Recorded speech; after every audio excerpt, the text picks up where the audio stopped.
about why this, this curmudgeony coach doesn't like using VBT. I am a curmudgeon. I'm It's throwing so jabs true. already, right? Like Do didn't you it. say we were supposed to just come out hot and be like, we don't like, like, I don't like you. You don't like me. You can totally personally attack me, and I'll be like, I'm gonna take the high road, and I'm gonna be the bigger person and attack your ideas, not you as a person. Okay, so like, here's my legitimate question. Yeah. VBT, why are you against it? Why do you not? Have you used it? If you had a bad experience, what are your thoughts? Well, first of all, maybe I would say that I am not against it. I am against any methodology, tool, device that has not been thoroughly investigated and is used as a panacea for all. So my favorite argument for the pro VBT crowd would be it drives intent. All right, that's my favorite argument to attack. Um, I don't think you can automate coaching. I don't think that a tool can drive intent. I think it is a means of giving somebody external feedback, but you have to consider that that feedback is actually external validation. When you look at theories around process versus outcome with athletes in general, okay, so now we're getting into the mental side. Hopefully coaches understand that teaching kids about the process is important and understanding that focusing on the outcome is less important. So sometimes I feel that kids are robbing Peter to pay Paul with doing things faster, with that being the goal, because then they're losing the process on the way, meaning they're not staying tight under the load, they're not executing the lift properly, they're jacking their head up, which is always the first thing to go. Head starts to move. And so technique goes out the window. So it's not that I disagree with it, but I disagree with using any method or tool with a novice. And I would, you know, hate to say it, but I would say a lot of kids at the university and high school level are novices when it comes to the weight room. So I can see maybe you've got a national team athlete or professional athlete, you might be using this tool to help monitor, load. And we talk a bit more about it as a monitoring tool, but idea of driving intent, it's like that's coach's job. Athletes should be able to give themselves feedback. They should feel speed. They should know if they went faster or not as fast as they potentially could go, because we really don't know if they're going to their full potential. We have to ask them, did you push yourself as hard as you could? And they're the ones that have to tell us either yes, they did truthfully, or they didn't because of X, Y, or Z.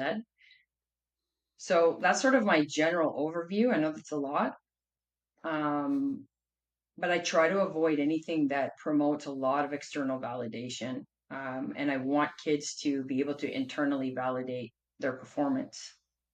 Within that world, how do you feel then about like a jump mat or doing a standing long jump or like timing a sprint? Yeah, I thought maybe you'd ask that.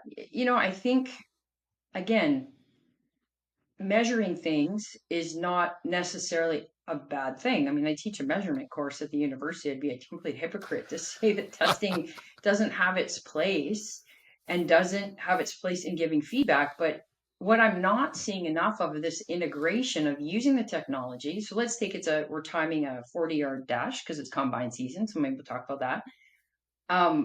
Definitely to give that client or athlete, their feedback. But before you tell them what they got. Why don't we do this? Why don't we bring them back, have them review the film, okay, and then ask them what they thought about their performance, and then you can give them the time.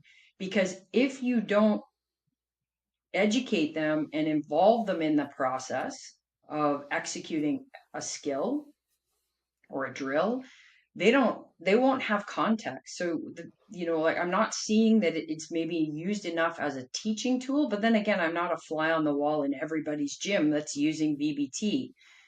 What I think might be going on is that athletes are left alone to train. They're following their app-based workout. They might have a VBT device attached to a bar. They do the lift. They have a target they're supposed to hit. They either hit it or they don't. And that's it, versus coach is there. Coach says we're doing this. Coach is correcting a few warm-up sets, setting the tone, as we say in hockey in Canada. We set the tone. They do the lift, and we ask them, what do you think? How do you think you did? Anything you want to change? And then we give them their result, which could be the speed, the average speed of the movement, right? So it's not so much that I don't think we should track speed. I also am curious about tracking. We know the VBT can only track the concentric or propulsive phase of a movement, and that goes, okay, well, what about the other half of the movement? Is that important? And why are we tracking speed of lifts that are done less than, say, 60 or 70% 1 RM when we know that the majority of that lift is spent in deceleration so the joints don't get injured? Get CEUs faster, cheaper, and more convenient than ever before with Strength Coach Network. Hey, it's Justin, here to tell you about how Strength Coach Network can now help you out with our premium membership and CEUs to the NSCA and CSCCa. Upon signing up for our premium membership, you will get 2.0 or 10 CEUs immediately. That is an entire year's worth of CEUs that you are able to access from the convenience of your office. No traveling for conferences, no waiting on flights, no eating out, no expensive hotels. Just the good stuff from great coaches. Now, if you need extra CEUs for past years during the reporting period, we can bundle Fundamentals 1 or 2, which also come with 2.0 or 10 CEUs to your purchase. That way, you're able to take care of your CEUs for the best price, most convenient, and learn from some of the best coaches. If you want more help with this, email us at service@Strength Coach Network or visit us at strengthcoachnetwork.com, and I would be delighted to help you out.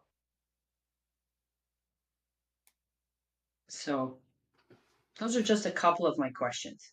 My biggest thing, hearing what you were first talking about with the head like going up, Yeah. I've seen where people can misapply and misuse it, where athletes will just completely not lift it the right way. But that's where I would just say that's just been, you cannot, if you can't coach, VBT will not make you a better coach. But if you can coach, I think VBT can be that icing on the cake and can make you a better coach. And especially if you're not having your athletes throw the head back and not stay tight. And I did used to think like you, where it was like, all right, yeah, maybe for just our most mature athletes. But when I had a conversation with Antonio Squilante on it and then started applying it with the younger athletes, I was like, you know what? Like, when done properly, it just does, it gamifies it a little bit where it's like, okay, hey, I do have more intent. I have more awareness of what I'm doing. So it gives that internal feedback of like, wait a minute, are my lats staying tight? Am I pulling on the bar if I'm using a back squat? Am I Mm-hmm. keeping my wrist straight? Am I caving in the bottom? Because those are the things that would then allow my speed and my repetition to not be as good as it could. And therefore it's kind of like stepping on a body weight scale. Hey, I stepped on the scale. It helps me see what I did during the week, how I slept, all the other things that went into it. Agreed. However, I started using VBT in 2007, and I was using a device called MyoTest. Okay. We were probably the only company in Canada at the time that were sort of piloting it. So I do have experience with VBT, and that's where it began. So it was close to 20 years ago. And then I moved to Push when Push came out, right? So we were using Push around, say, 2010 to 2014, 2015, in and around that time. So that was about a decade ago. So of course we know that it's not new, this type No. of technology. And then of course there's many other technologies that have come out. And my question often goes back to, because when I teach power development, which is really rate of force development, to say my students or my interns, I always think about adaptations that we're chasing first, right? So, And then speed can be, speed under load, or we can call that rate of force development. We could call that explosive strength. So if that's the adaptation that we're potentially chasing, I'm curious why coaches feel that using a barbell grind lift like a squat or a deadlift, a military press, to chase the adaptation of explosive strength, right, versus chasing the adaptation of maximal strength. And instead, if we're going to get after explosive strength, so I'm just talking about exercises right now. If I'm going to get after explosive strength, then I'm going to go, okay, if I'm going to use the squat, I'm going to add an accommodation to that lift. I'm going to add chains, or I'm going to add bands, because what does that do? Well, that prolongs the acceleration phase of the movement, of the concentric phase of the movement. The acceleration piece is prolonged. I don't care about average speed. I want to know how long they're moving that weight quickly, right, through that full range of motion. So I find it hard to buy into the idea, if there's many roads that lead to Rome, to choose a back squat, as an exercise, not use an accommodation, instead use VBT to monitor improvements in the speed of the lift and call that explosive strength development, when I could choose an accommodation, or even better, which I would always choose, is an Olympic lift. And I know there's many people that, don't coach or teach the Olympic lifts, maybe in the situation they're in. Now, I don't have a lot of sympathy for those people, because I coach ninth graders every Thursday how to do Olympic weightlifting. And if you can coach a room full of ninth grade boys how to Olympic lift, you can really coach anybody how to do an Olympic lift, right? Because they're distracted 99% of the time, and they often don't even have like great prerequisites for it, etc. And usually does take me, say 6 sessions or so, like 6 weeks, weekly sessions, to kind of get them up to speed. But so I'm always curious as to what would be the point, and maybe you can educate me on this, of adding the VBT to a grind lift. Pick your lift: front squat, back squat, deadlift, and go, okay, that now that athlete's moving the weight faster. And I would go, so What's up, everybody? Taking a quick break from the show to talk about one of our sponsors, TeamBuildr. I've been using TeamBuildr since 2019 when I was at Towson. I still use it with my remote athletes. I also use it at Goldfinch, which is the private sector gym I train at, and we use it at Centennial, which is the high school that I'm working at. Now, if you're printing on lift cards because you say, oh, I can't afford TeamBuildr, guess what? TeamBuildr has a pre-written grant that you can locate on their website. You simply change the name of you, your organization, and the areas that they highlighted, and they can help you get TeamBuildr at your facility, your university, whatever it is, so that way you can optimize how you train your athletes with this software. Now, TeamBuildr is also a part owner in the Plyomat. The Plyomat is something that I utilize at Goldfinch, and it helps you be able to see how high somebody jumped, the ground contact time, and RSI. You can get all that conveniently right there. You can reach out to your rep from TeamBuildr to be able to get more information on the Plyomat. It's fast, it's reliable, it's convenient, and it's trusted by coaches worldwide. Check them out, as well as TeamBuildr, in the link down below. So why do we care about that? I would say that you would want to be using it to monitor if you're actually using the right percentage. So because we know that how you slept, all the different stressors that you have in your life, you would potentially be feeling better, not feeling better on the given day. So the more advanced you are, and the fact that we can trust the athlete, hey, if we're supposed to have 90% on the bar, maybe that 90% for you is different and you're actually feeling great. And you could have been doing it for 4 to 5 repetitions instead of for the true, like maybe just 3 to 4. Or you could have, maybe it would just completely bury you. My case in point is, yes, you have your coach's eye, but you also have that external feedback in addition to your internal feedback. And you also get to kind of be aware of the athlete profile. So 2 examples, myself and Nick DeMarco. Nick DeMarco will fail on a squat almost 3/4 of the way up because of his concentric strength not being as good at the very bottom of it. You would think, oh, he's about to finish this thing. And he would fail if it was, I don't know the exact number, maybe 0.35 or something. I've literally completed reps on a squat where it was like 1.9, 1 point whatever. And I've done a band assisted bench press rep where I saw the thing read 0.9. So it then just allows you to have some idea of, okay, this athlete, they Mm. can push through slower speeds. I can keep them going. It almost allows kind of like a GPS within practice. Hey, the athlete feels this way, but what's actually happening based on what the external data says, they're actually okay. We can keep pushing. They can continue to do more reps, then eventually get more stimulus and eventually get stronger over time because we have been able to give them a more potent stimulus. So you're saying you're using it in real-time monitoring. I would, yeah. And it's Yeah. also because again, okay, if I can contract 315 on any movement at a faster speed, I would like to be able to contract that load at a faster speed, considering the constraints of sport. Because I used to call it the force velocity profile, but now I like calling it now the accepted vernacular in our world now is the load velocity, where, hey, you're going to lift Sure. different, like something real body weight and fast, super heavy and slow, and then everything in the middle. And I think if you can improve all those different aspects on the curve, you're going to have a better, more robust athlete. And again, I know I've personally had those times where even if let's say I'm running and it's not a VBT thing, if I'm running and I think, man, I'm going at a fast pace, like, whew, and I'm a pretty dialed in guy. I've been exercising pretty intently since freshman year of high school or college.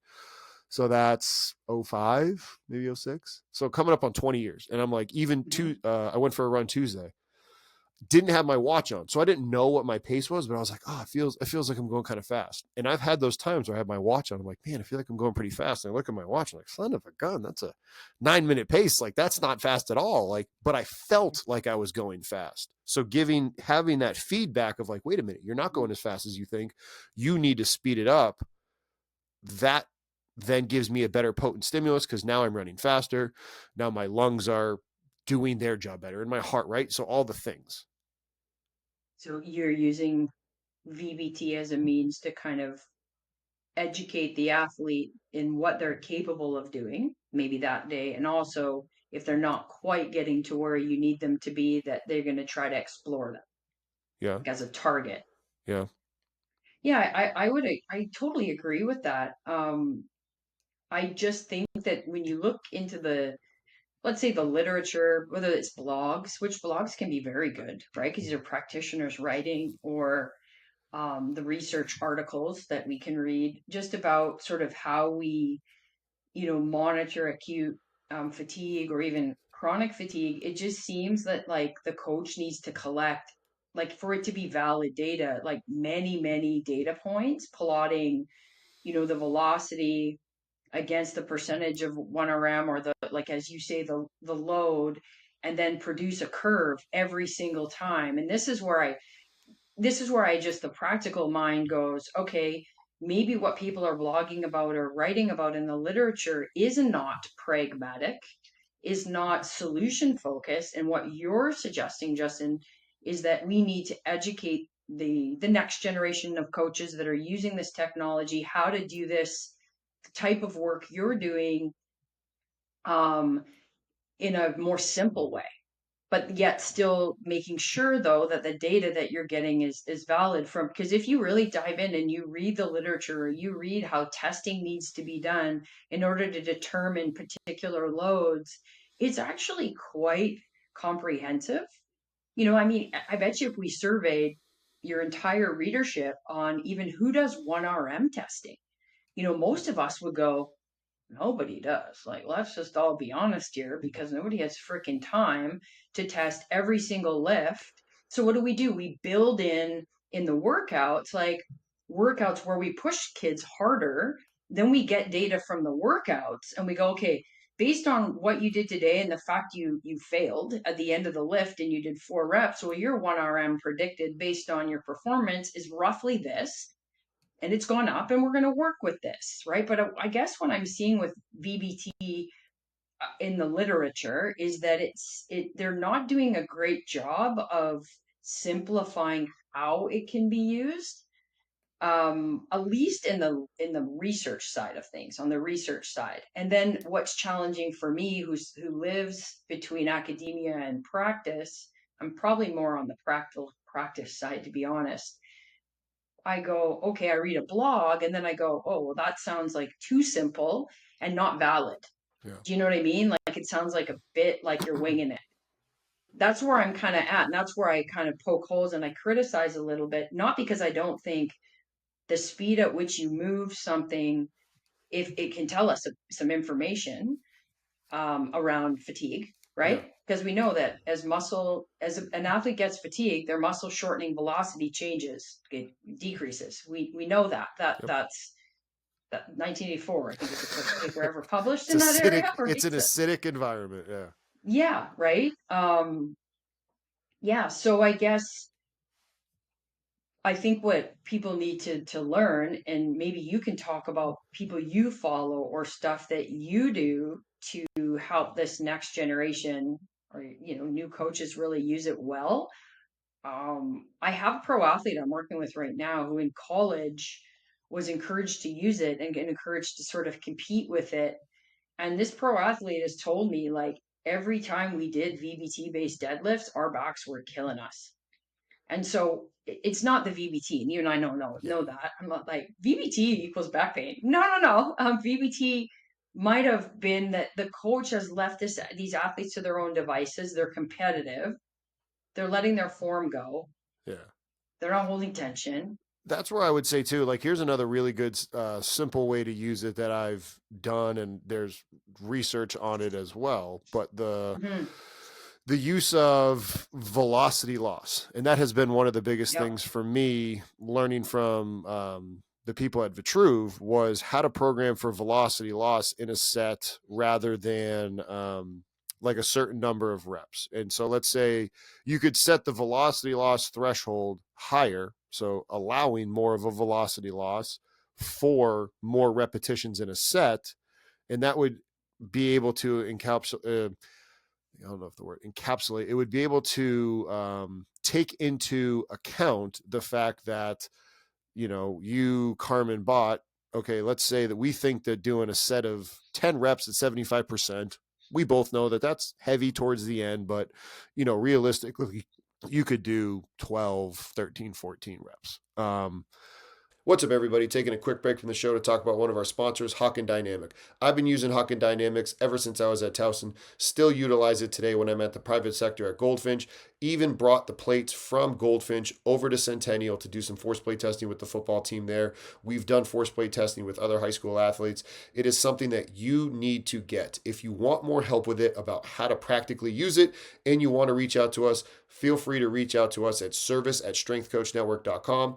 Not only do I utilize it with lower body assessments, I use it with upper body assessments, plyo push-ups, prone Y assessments. You can also utilize it for what I call an upper body isometric mid thigh pull, where essentially you're doing a push up at the strongest range and you're pushing into an immovable force, so a barbell, same way you do an isometric mid thigh pull. Like I said, been using them for years, valid, reliable. The customer service is fantastic.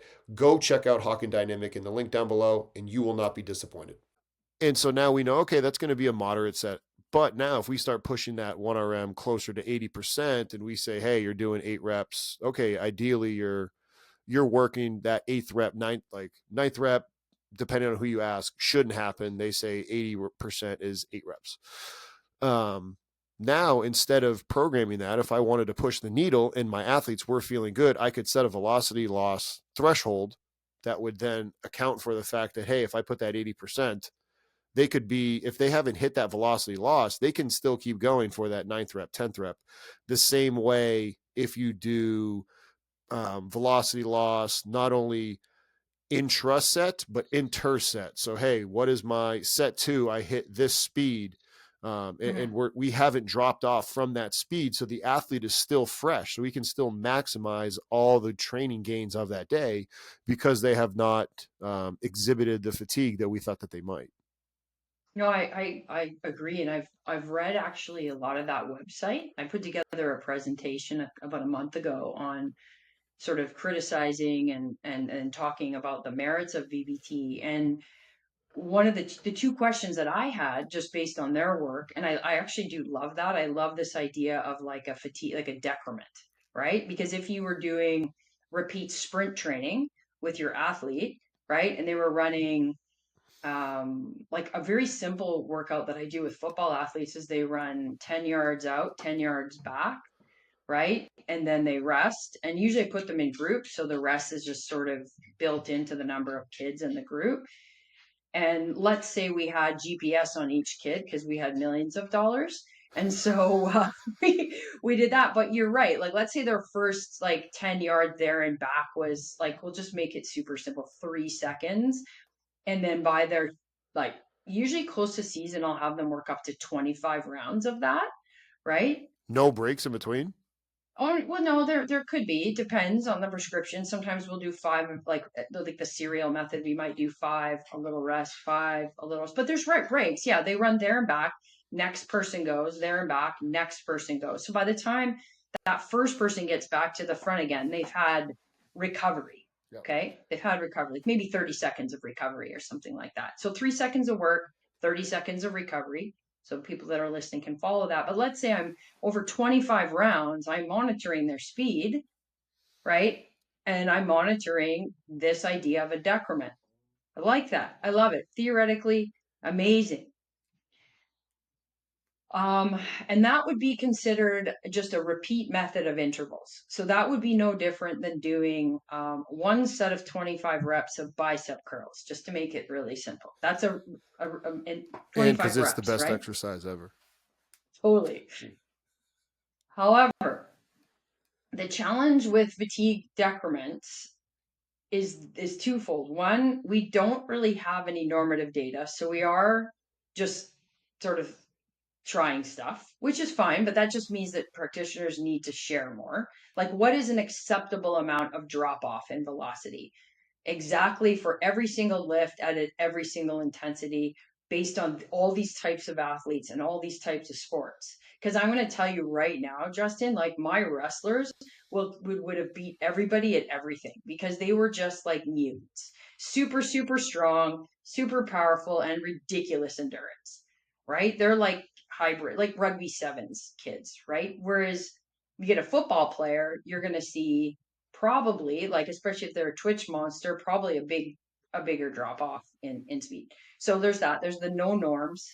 And then there's also this idea of multiple sets, right? Like if you're doing like even with 1RM actually doesn't apply to multiple set training at all, if you think about it.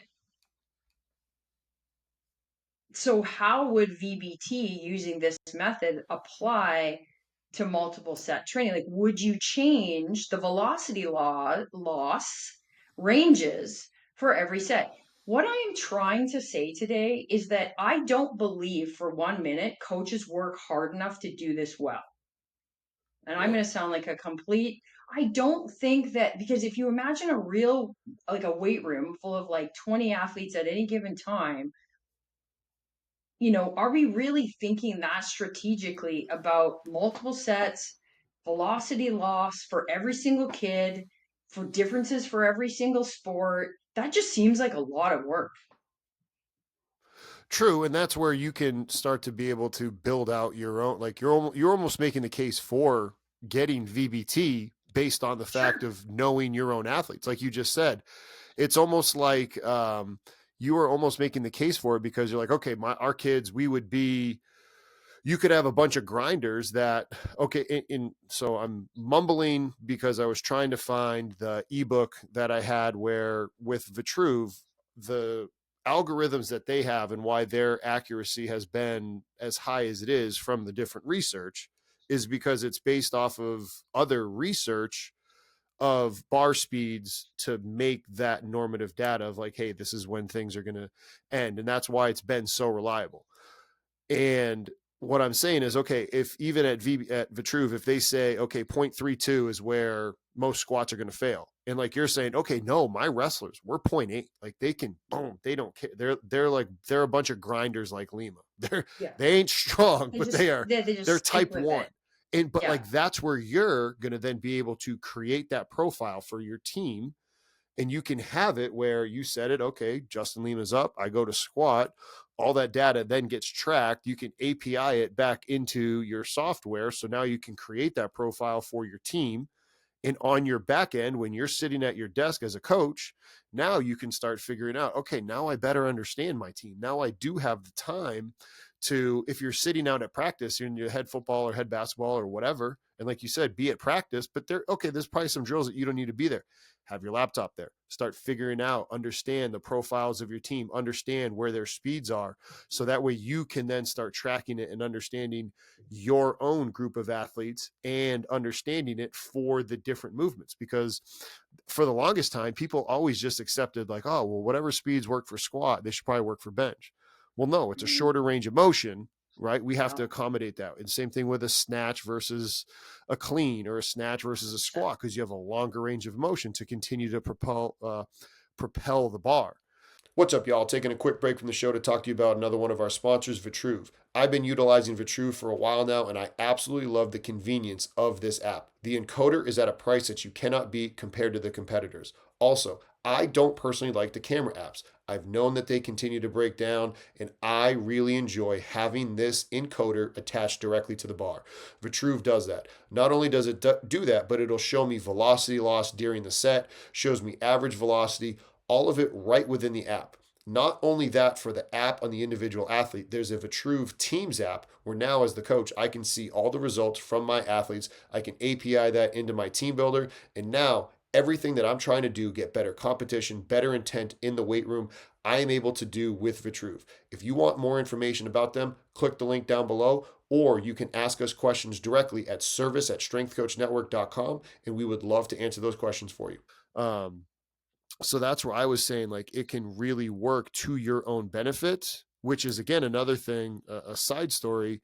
Back when I was at Harvard is when I first learned about, they were like, okay, you wrote this program, Justin, where are you coming up with this percent for incline bench press? Because, so like you said, maybe we have, let's call them our primary numbers. Back in the day, it would be like red, blue, and yellow. You can't make any color with, like, red, blue, and yellow. You can't make except for with red, blue, and yellow, right? You can make green from blue and yellow.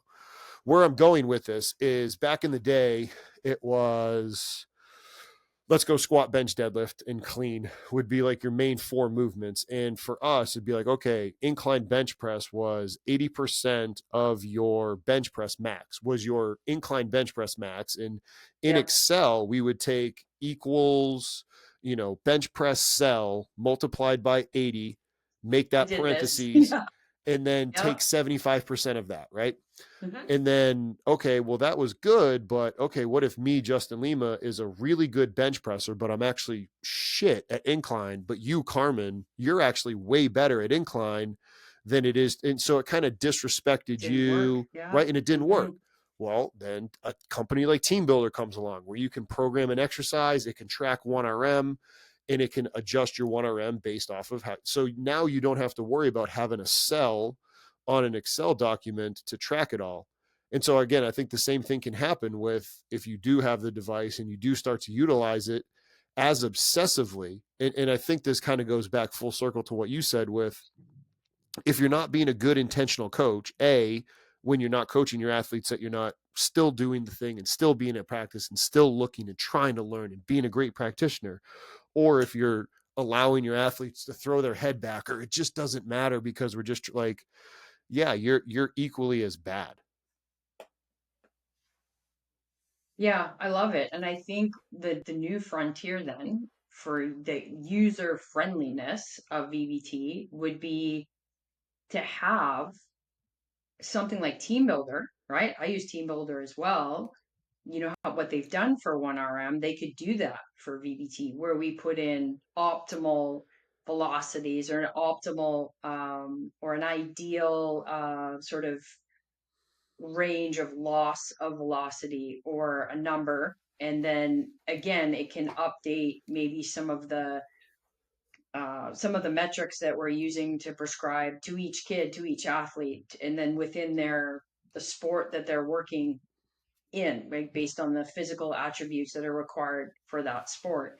I suppose, like, I wasn't here to talk so much about I hate VBT. I don't think it's useful. I think it is very useful. And this doesn't come from a place of ignorance, because I have researched it quite a bit and read about it and have used it in the past. I think what I would like to see is that people just take this time that you're talking about to really try to tinker with the information and determine like what is an acceptable velocity loss, what is unique about, Johnny versus Sally, which are terrible 1950s names, but whatever. I do the same ones. Right? So Sometimes I say John, Becky. Becky. Oh yes, let's bring back Margaret. I think that's the new Karen, is it not? Anyway, it's the new Karen. So Margaret. So yeah, like just to kind of educate coaches on best practices with it. I think because there's so many competing technology out there, right? That everybody sort of they're trying to get their spot in the marketplace. Coaches are probably confused, like which one should I get? What does it do?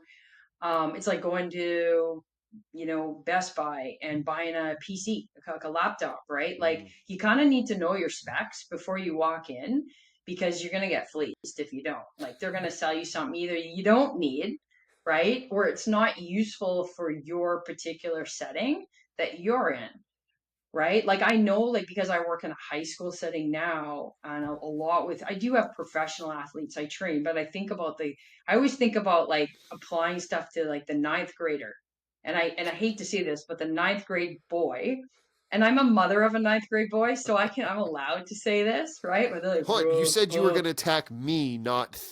You're going to attack ideas, not me. You're attacking ninth grade children, boys. You need to be attacking. children. I know, right? So bad, but yeah, like I'm still reminding them very frequently to keep their chin tucked or stay tight under load, because they're novice. They have a novice training age, right? Then I move to the university setting, and I still think, I mean, that's a wide range. That's like first year to fifth year athletes, and you've been in that environment. That there's a big range between a fifth year athlete and a freshman out of high school. So there's that group.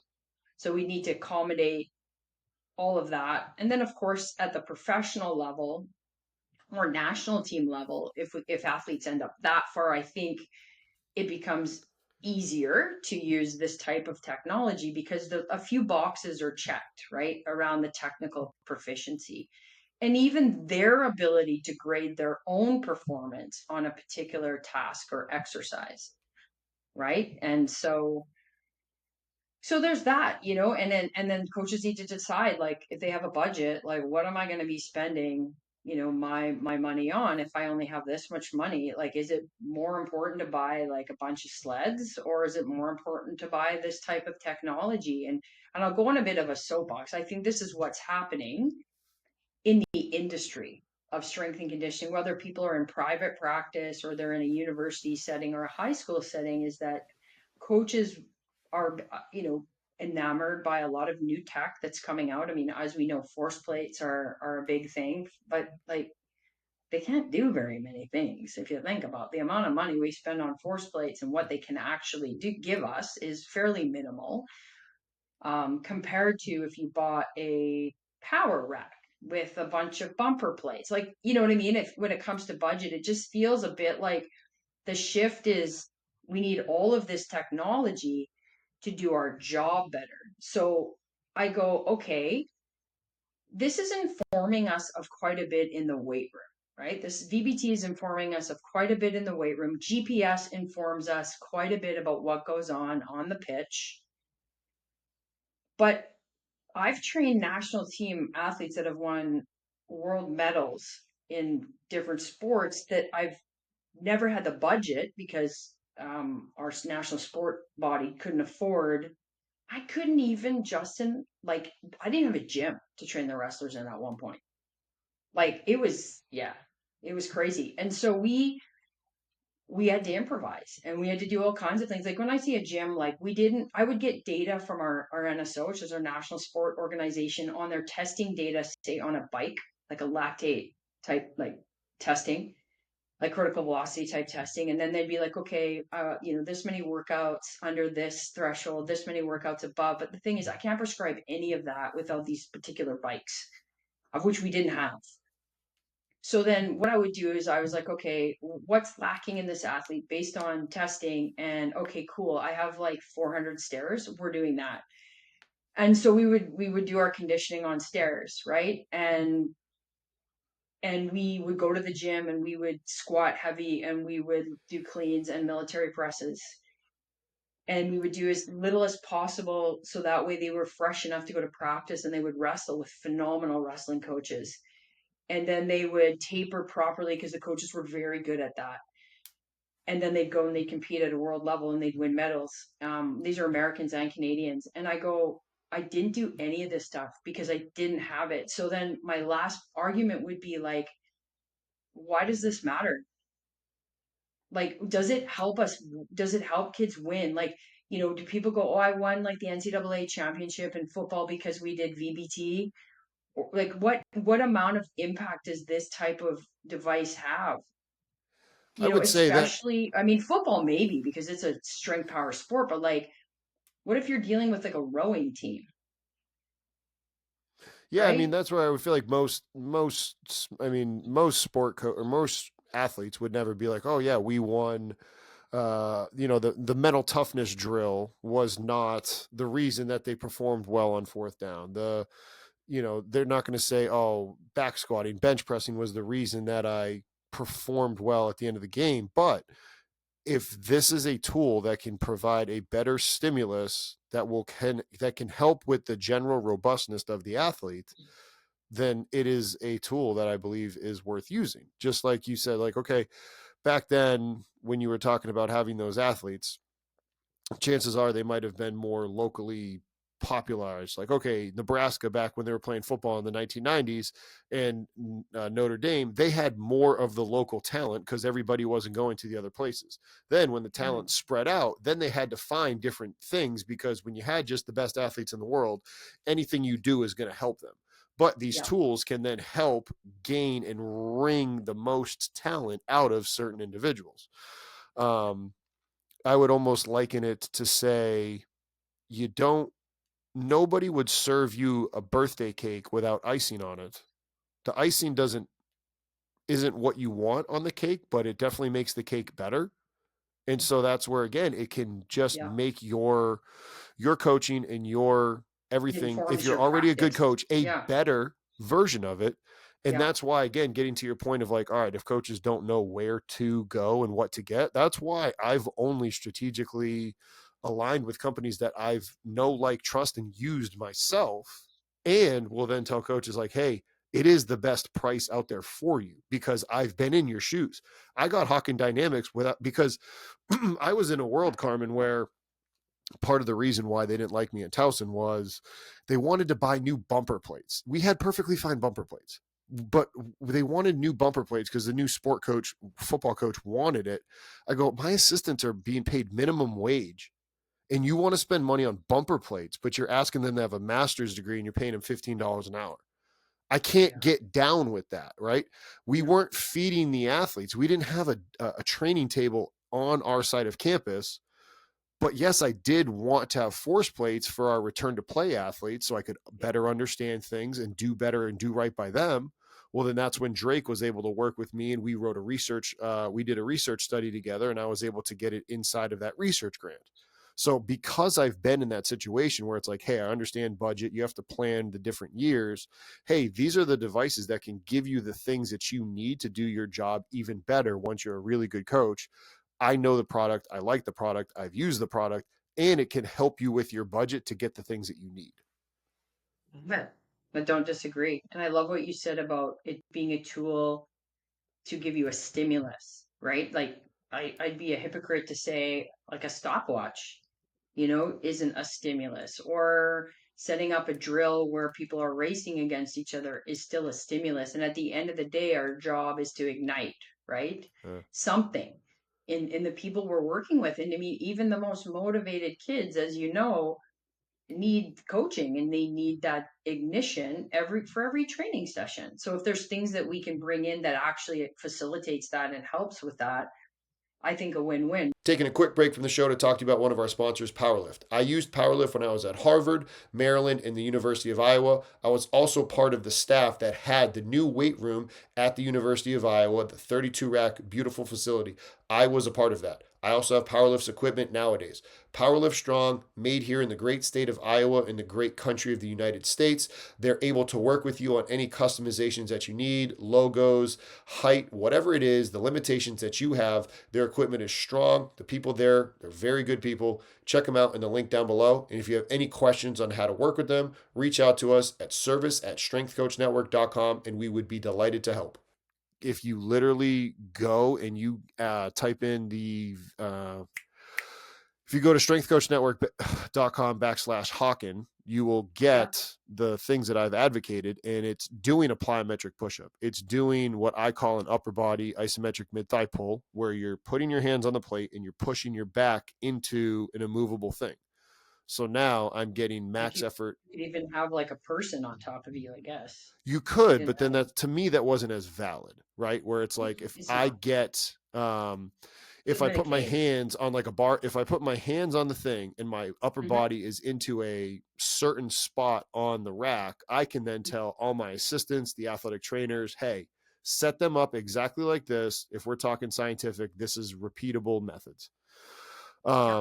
Or using the Ash test and different upper body metrics to get the most out of my force plate. So you would say that, in your opinion, that force plates are underutilized in their the amount of data. 1,000%.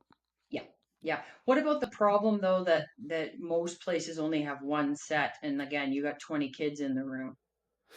Figure out how you want to then collect within your different groups, and you have to just then tag it. And that was Matt Jordan answered that question for me. Tag it.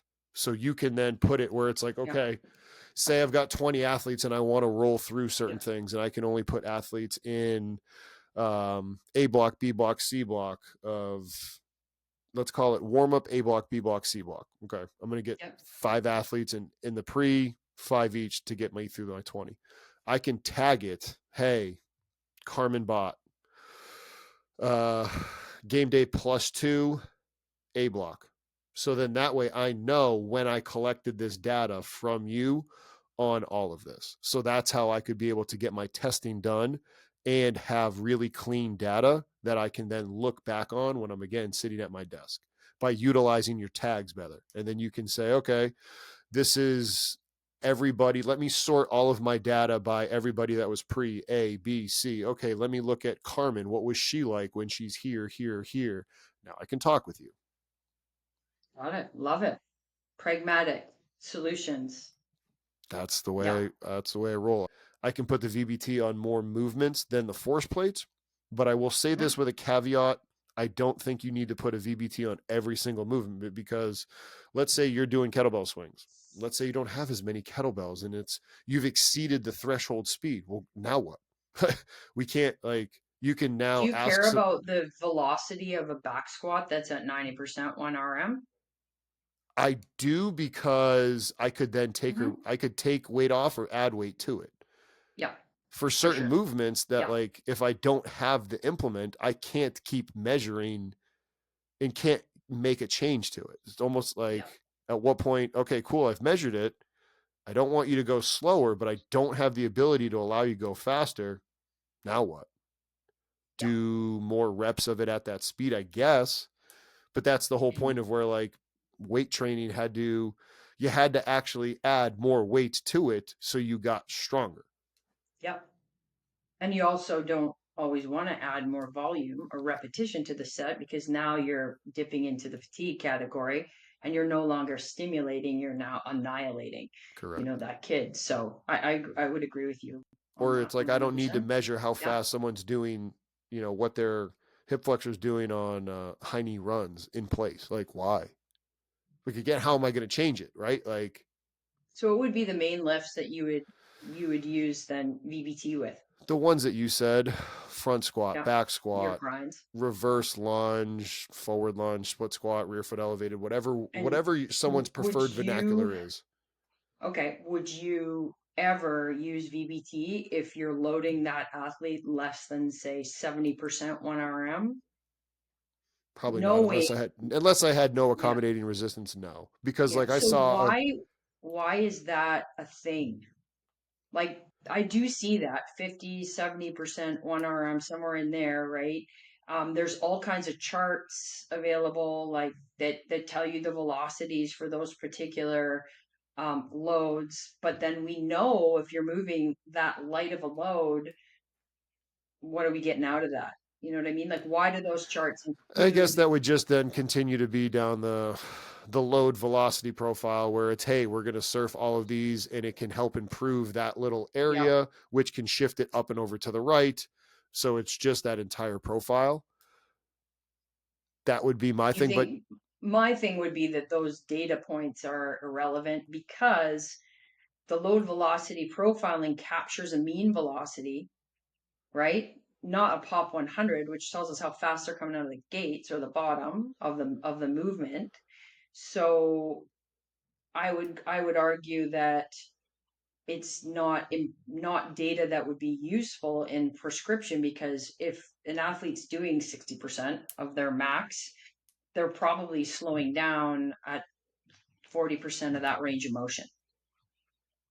yeah, and that's where most people would just say, hey, like you could put we talked about before, put your accommodating resistance on the bar so that way the Mm-hmm. deceleration isn't as big of the deal. Yes, there will be some deceleration when you're coming out of the bottom with 80% on the bar, even at 90%, right? Like you're going to stand up out of it and Yeah, there will be that continued deceleration, and there's never not going to be that natural deceleration unless you have the accommodating resistance on the bar. yeah, or you release it, Correct. which would be highly amazing in a gym full of 20 14-year-olds, I right? mean, I had having, other movements like, yeah, putting VBT on a snatch, putting it on a clean, putting it on a jerk, putting it on an overhead press, a bench Yeah. press, a pull up, right? So like whatever we would call our meat and potatoes Yeah, your lifts. compound multi-joint polyarticular lifts. Yep. Yeah, and I think what just needs to get really clear to professionals out there how to use it and what is best practice. Because what I criticize isn't so much the use of it, it's the way that it's used and the things that we're missing before it is used. That's all. Makes sense. Yeah. I mean, So it literally sounds like we're both saying the same thing, and we're like, it sounds like you're in agreement of it, like that we're almost on the exact same page. absolutely. Absolutely. But I'm also talking to somebody with a very high pedigree and isn't well, you're not a brand new S&C that might be enamored by a shiny new tool that Yeah, they don't quite know how to use and they haven't observed enough people moving. There's that piece too, right? We want to because get new coaches coaching. Coach 40 hours a week for a few years before you and learn to notice things. well, because Learn to it observe. also it goes back to what you said with that, and I appreciate the kind words. I was at Maryland when we didn't have VBT. I don't know why we didn't have it, but we were programming. I don't even think we had VBT on the accommodating resistance.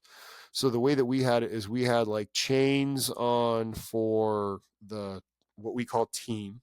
We had bands for the advanced athletes, and then everybody else, if we were going to program dynamic effort with them, we would program a higher load to accommodate for the fact that we would there is no accommodate we accommodated for the lack of accommodating resistance, Gotcha.